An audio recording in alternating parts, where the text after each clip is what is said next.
আসসালামু আলাইকুম। আমি সুমাইয়া নিপা। আশা করি আপনারা সবাই খুব ভালো আছেন।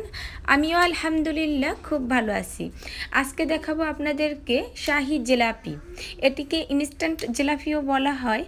এটি খুবই মুচমুচে ও অল্প সময়ে বানানো যায়।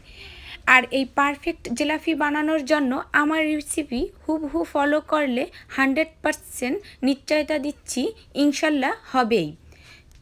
এখানে 1 কাপ ময়দা দিয়ে দিচ্ছি, অর্থাৎ 135 ml। আপনাদের কাছে মেজারমেন্ট কাপ না থাকলে সেই ক্ষেত্রে চায়ের কাপের 1 কাপ নেবেন, এবং যদি মেজারমেন্ট কাপের স্পুন না থাকে সেই ক্ষেত্রে চায়ের চামচ ব্যবহার করবেন। আর দিয়ে দেব 1 চা চামচ বেসন। আমি রেডিমেড বেসন দিচ্ছি, আপনারা চাইলে হোমমেড বেসনও দিতে পারেন। 1 চামচ অর্থাৎ 15 ml। আশা করি এই রকমের চা চামচ সবার ঘরেই আছে, সেই চা চামচের মাপেও দিতে পারেন। এখন দেব কর্নস্টার্চ অথবা কর্নফ্লাওয়ার বলে এটিকে। এখানে এটি হলো ভুট্টার আটা অথবা ময়দা। এটিও আমি 1 চা চামচ দিয়ে দেব। আপনাদের কাছে যদি এটি না থাকে সেই ক্ষেত্রে আতপ চালের গুঁড়ো দিতে পারেন। দিয়ে দেব খুবই সামান্য ফুড কালার। এখানে আমি অরেঞ্জ কালারের ফুড কালার নিয়েছি, আপনারা রেড কালারও দিতে পারেন অথবা জাফরানও দিতে পারেন, চাইলে এটি বাদও দিতে পারেন, এটি সম্পূর্ণই অপশনাল। ফুড কালার দেওয়ার ফলে স্বাদের কোনো পরিবর্তন আসে না, শুধু দেখতে সুন্দর একটি কালার আসে। আর এখানে আমি দিয়ে দেব বেকিং সোডা 1/2 চা চামচ। এই ক্ষেত্রে আপনারা বেকিং পাউডার দিলে 1 চা চামচ দেবেন। এখন এটিকে অল্প অল্প পানি দিয়ে খুবই ভালোভাবে 5 মিনিট মিক্সড করতে হবে। এখানে আমার 1/3 কাপ অর্থাৎ 1 কাপের 3 ভাগের 1 ভাগ পানি এবং প্রায় 3-4 চামচের মতো এক্সট্রা পানি লেগেছে। আপনাদের একটু বেশি কমও লাগতে পারে। মিশ্রণটি আমি হাত দিয়েই মিশাচ্ছি, আপনারা চাইলে হ্যান্ড বিটার দিয়েও মিশাতে পারেন। খুবই ভালোভাবে মিশাতে হবে, তবে হাত দিয়ে মিশালেই ভালো হয়। এটিকে এভাবে ঢেকে রেস্টে রেখে দেব 20 মিনিটের জন্য।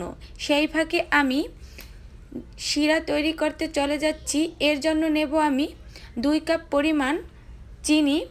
আপনারা চাইলে বাড়িয়েও দিতে পারেন, তবে চিনির 4 ভাগের 1 ভাগ পানি দিলে শিরাটা বেশি জাল করা লাগে না।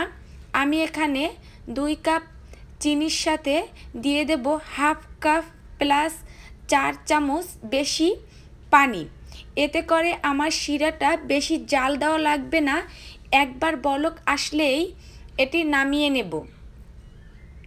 দিয়ে দেব আস্ত 2টি এলাচ। এই এলাচ আমি মুখ ফাটিয়ে নেই, এভাবে আস্ত দিলেই হয়ে যাবে। আপনারা চাইলে ময়দার সাথে ফুড কালার না দিয়ে শিরায়ও দিতে পারেন। আমি দিচ্ছি না এই কারণে যে অবশিষ্ট শিরা যদি থাকে সেটা দিয়ে আমি পায়াস অথবা সেমাই অথবা মিষ্টি জাতীয় কিছু বানাতে পারবো। ঠিক এটিকে 2 থেকে 3 মিনিট এভাবে নেড়েচেড়ে জাল করলেই বলক চলে আসবে, অথবা বেশি পানি হয়ে গেলে জাল করে এভাবে করে নেবেন, একটু ঠান্ডা করে নেবেন, নতুবা কিন্তু হাতে লেগে যাবে। জাস্ট একটু আঠালো, অনেকে একটা সুতার মতো আঠালো করে, আমি জাস্ট একটু আঠালো করব, হাতে যেন একটু আঠালো ভাব হয়। এবারে এটি গ্যাস থেকে নামিয়ে 2 টেবিল স্পুনের মতো লেমন জুস দিয়ে, মানে লেবু চিপড়িয়ে দিয়ে এটিকে আমি ভালোভাবে মিক্সড করে এক সাইডে রেখে দেব। এবারে আমি যে মিশ্রণটি ঢেকে রেখেছিলাম সেটি আপনারা চাইলে এভাবে টমেটো কেচাপ অথবা পলি ব্যাগে বা জিপলক ব্যাগে ভরে এক সাইডে একটু পছন্দ অনুযায়ী কেটে নিয়েও বানাতে পারেন, আবার এটা দিয়েও বানাতে পারেন। আমি আজকে এইটা দিয়েই বানাবো। আমি যে পরিমাণ ময়দা এবং যে পরিমাণ মিশ্রণ তৈরি করেছি তাতে আমার এই বোতলের ঠিক 1 বোতল হবে। এবারে এটি আমি ভালোভাবে আবার একটু মিশিয়ে এর মধ্যে ঢুকিয়ে নেব। আমি আপনাদের সুবিধার জন্য এখানে অল্প পরিমাণ বানিয়ে দেখালাম, যাতে আপনারা বাসায় বানিয়ে নিতে পারেন, কিন্তু আজকে আমি আরও মসজিদে ইফতারের জন্য বানাবো। এখানে আমি তৈল গরম হয়ে আসলে তৈল গরম হয়েছে কিনা সেটা দেখার জন্য ঠিক অল্প আগে দিয়ে দিলাম। যখন দেখব ওটি ভেজে ভেসে উঠেছে তখন আমি এভাবে পছন্দ মতো পেঁয়াজ দিয়ে দেব। আপনারা আপনাদের পছন্দ অনুযায়ী ছোট বড় বাড়িয়ে কমিয়ে নিতে পারেন। আমি ঠিক এইভাবে করে 3টি 4টি করে পেঁয়াজ দিয়ে দিচ্ছি।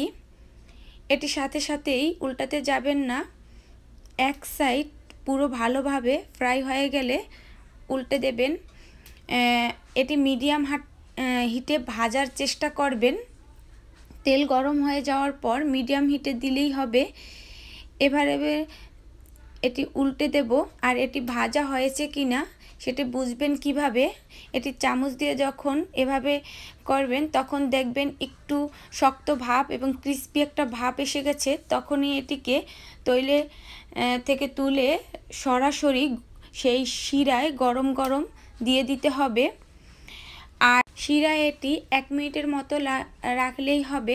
আমি প্রথমে এটি শিরায় দিয়ে আবার এটিকে উল্টে পাল্টে রেখে দেব 1 মিনিটের জন্য। সেই ফাঁকে আমি আরেক খোলা ভেজে নিচ্ছি।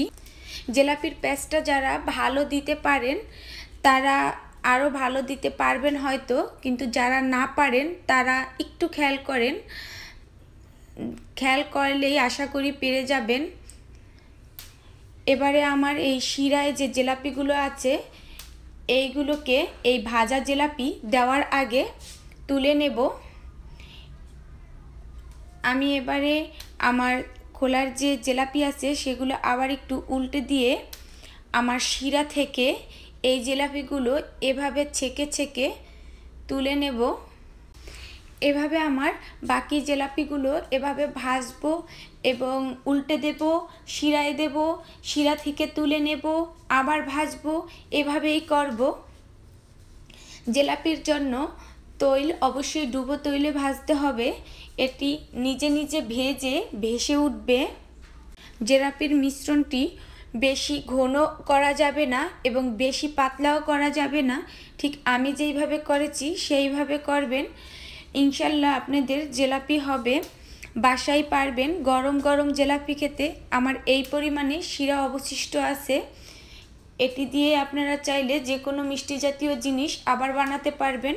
হয়ে গেল আজকের মুচমুচে শাহি জিলাপি। এটি খুবই মজাদার আর খুবই ক্রিস্পি হয়। আমি গরম জিলাপি খেতে খুব পছন্দ করি। বাংলাদেশে থাকতে প্রায় প্রতি সপ্তাহেই জিলাপি আনাতাম। এখানে তো আর গরম জিলাপি পাওয়া যায় না, তাই আমি নিজেই ঘরে বানিয়ে গরম জিলাপি খাই। আপনারাও বাসায় ট্রাই করবেন। ইনশাল্লাহ আমার এই ভিডিওটি দ্বারা আপনারা উপকৃত হবেন। এভাবে সহজ রেসিপি পাওয়ার জন্য সুমাইয়া নিপা চ্যানেলটি সাবস্ক্রাইব করে আমার সাথেই থাকুন। পরবর্তী ভিডিও নিয়ে আসা পর্যন্ত আপনারা সবাই খুব ভালো থাকুন। আমার পরিবারের জন্য দোয়া করবেন। আল্লাহ হাফেজ।